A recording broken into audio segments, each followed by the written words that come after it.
Chapter number 4 class 6 math का NCERT book का chapter number 4 पढ़ा रहे हैं, जिसका 9 पार्ट है ये क्वाड्रिलेटरल ज्योमेट्री का क्वाड्रिलेटरल। ओके, तो अब हम शुरू करते हैं। आपका इससे पहले जो हमने टॉपिक पढ़ा है वो आप आगे जो वीडियो है उसमें स्टडी कर सकते हैं। मैं बहुत डिटेल में पढ़ाती हूँ, ठीक है, ताकि जो कमज़ोर बच्चे हैं उनको अच्छे से समझ में आ जाए। ठीक है, तो क्वाड्रिलेटरल मतलब होता है अ 4 side polygon is a quadrilateral, it has a 4 side and 4 angles.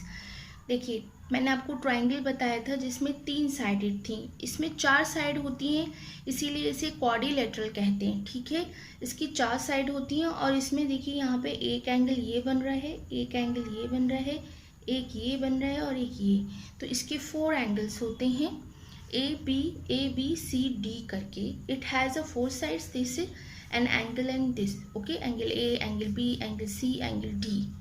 ठीक है, इम्पॉर्टेंट जो पॉइंट है इसके क्या है कि एंगल ए बी और डी सी, मतलब ए बी और डी सी दोनों क्या है, एक दूसरे की अपोजिट साइड्स हैं। अपोजिट साइड्स मतलब समझते हैं ना, उल्टा। अपोजिट मतलब क्या होता है इंग्लिश में, उल्टा। मतलब यहाँ है तो इसके सामने वाला अपोजिट होगा, ये वाली साइड है तो इसके सामने वाली अपोजिट होगी। ठीक है, ऐसे ही अपोजिट एंगल्स भी होते हैं, जैसे एंगल डी और एंगल बी एक दूसरे के क्या है, अपोजिट हैं, मतलब एक दूसरे के अपोजिट सामने हैं। ठीक है, जैसे आप किसी बच्चे के सामने बैठ जाएं तो आप उस स्टूडेंट के सामने होंगे, मतलब अपोजिट होंगे। ठीक है, जैसे एंगल डी एंगल बी एक दूसरे के अपोजिट है और एंगल ए और एंगल सी एक दूसरे के अपोजिट है। ठीक है, इसी तरह से एंगल्स हो गए, angle A, angle C, angle D, angle B, और ऐसे ही ये आपके सारे अपोजिट एंगल्स और साइड्स दिख रही हैं आपको। ठीक है, बात समझ में आ गई। उसके बाद साइड समझ में आ गया ना, जैसे ए डी ये हो गई और इसके सामने वाली अपोजिट हो गई। ऐसे ही इसमें एडजेसेंट साइड्स होती हैं आगे वाली, जैसे एडजेसेंट कौन सी होगी, ए बी की एडजेसेंट साइड जो होगी वो बी सी होगी।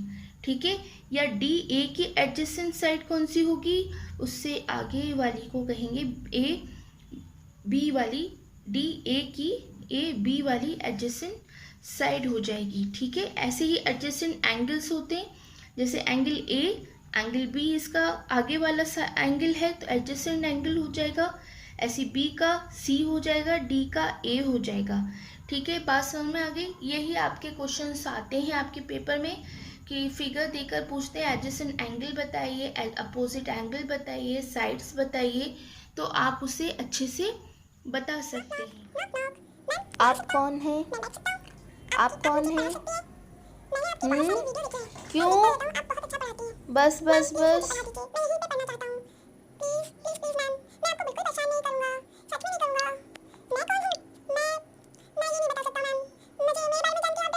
पढ़ो पढ़ो, चलो पढ़ो। अब इसकी एक्सरसाइज है आपकी एनसीईआरटी की बुक्स में, मैं वो ही सॉल्व कर रही हूँ यहाँ पे। ठीक है, 4.5 chapter number 4। Okay, chapter number 4, draw a rough sketch of quadrilateral P Q R S. तो हमने एक पी क्यू आर एस का एक क्वाड्रिलेटरल ड्रॉ कर दिया, कह रहे हैं ड्रॉ करिए। अब क्वाड्रिलेटरल आपको याद रहना चाहिए कि भाई 4 साइडेड होता है, वो क्वाड्रिलेटरल होता है। जस्ट आप उसको बनाएंगे और उसकी P Q R S numbering कर देंगे।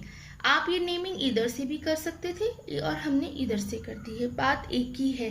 ठीक है, अब कह रहे हैं नेम दैम, उनको नाम दीजिए, फिर उसकी पॉइंट ऑफ द डायगोनल्स बताइए और ये बताइए कि वो इंटीरियर होगा कि एक्सटीरियर। मैंने आपको बताया था किसी भी चीज़ में, कोई भी चीज़ है, जैसे ये सर्किल है, इसके अंदर जब चीज़ है तो वो इंटीरियर हो जाती है, बाहर जो होती है वो एक्सटीरियर हो जाती है। ऐसे ही आपका ये जो एक क्वाड्रिलेटरल है, इसके जो अंदर पॉइंट होगा वो इंटीरियर होगा और जो बाहर होगा वो एक्सटीरियर होगा।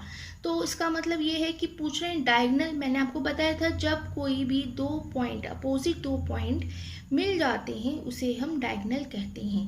ठीक है, ये क्या है आपकी डायगोनल है।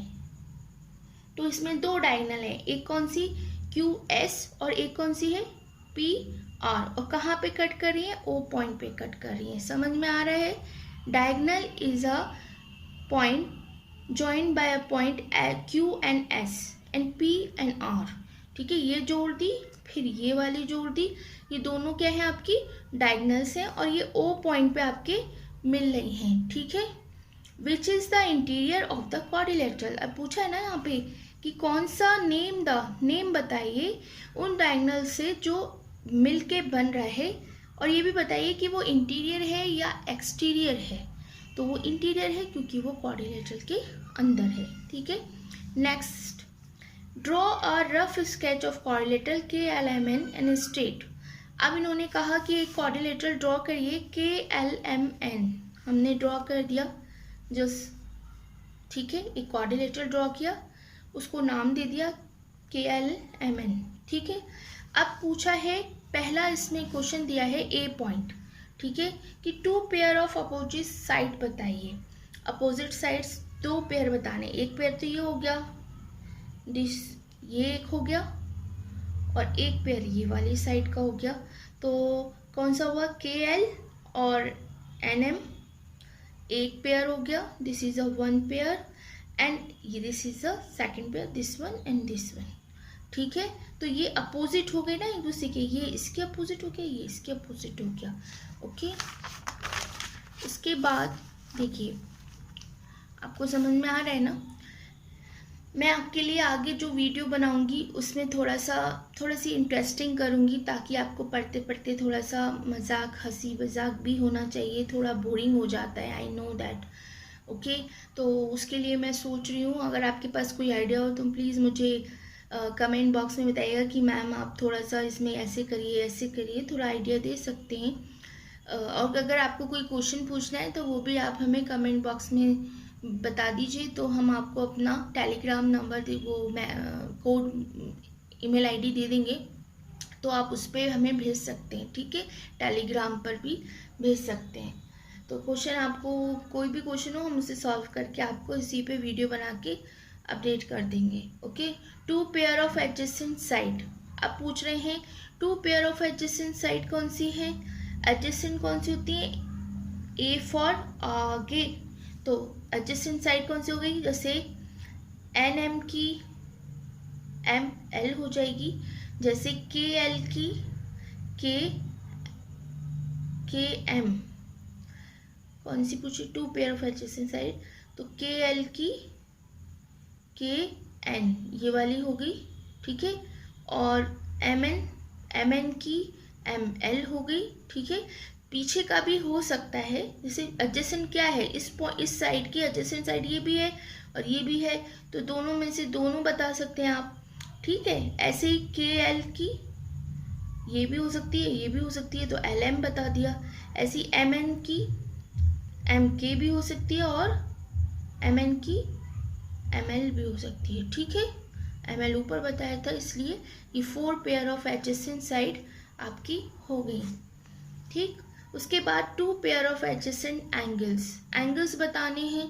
एंगल्स मैंने आपको बताए थे, एडजेसेंट एंगल्स कौन से होते हैं, एंगल के साथ एंगल L भी हो सकता है, एंगल M के साथ एंगल N हो जाएगा, एंगल K का जो है आपका एंगल L भी हो सकता है, और एंगल L का आपका एंगल M भी हो सकता है, L का M भी हो सकता है, L। तो ये वाला एडजेसेंट एंगल हो गया। ये भी L का MK भी हो सकता है, दोनों एंगल आपके एडजेसेंट एंगल हैं, एंगल L के। इसी तरीके से एंगल N का, समझ रहे हैं ना, इसी तरीके से एंगल N का, एंगल K, एंगल M दोनों एडजेसेंट एंगल हो सकते हैं। ठीक है, जो उसे चाहिए वैसे लिख दीजिए। जैसे हमने लिखा है कि एंगल K, तो एंगल N कर दीजिए, ऐसे N कर दीजिए। उसके बाद आता है two pair of opposite angles. ठीक, अपोजिट एंगल्स, तो अपोजिट एंगल तो आपको मालूम है, इसका अपोजिट ये हो गया, इसका अपोजिट ये हो गया, angle M opposite to angle K, angle M का अपोजिट एंगल AK हो गया, एंगल K का अपोजिट एंगल L हो गया। तो इसी तरीके से ये इसका, ये इसका। ठीक है, तो ये एंगल आपको मालूम है, आपको याद है कैसे लिखते हैं, कैसे लिखते हैं, KLM, मतलब नेमिंग कैसे करते हैं एंगल की। एंगल L को कैसे लिखेंगे, एंगल KLM। एंगल M को कैसे लिखेंगे, एंगल NML। ट्रिक बताई थी मैंने, जो एंगल होता है उसको हमेशा बीच में रखते हैं, यहाँ पे बीच में रखते हैं, ठीक है, ये बीच में रखते हैं, और उसके साइड जो होती है आगे आगे वाली एडजेसेंट, उनका लिख देते हैं LN LM ऐसे करके, ठीक है, ये अपोजिट हो जाएगा। ओके, नेक्स्ट टॉपिक में हम आपको सर्किल बताएंगे, सर्किल की वीडियो डालेंगे, ठीक है। ओके, थैंक यू, और प्लीज़ हमें सब्सक्राइब करिएगा और लाइक भी करिए बेटा, और मैसेज भी करिए और फॉलो भी करिए। ओके, और कोई क्वेश्चन हो तो आप हमसे कमेंट में कहिए, हम उसके ऊपर आपकी वीडियो अपलोड कर देंगे। Thank you very much. और हाँ, रिवीजन ज़रूर करिए।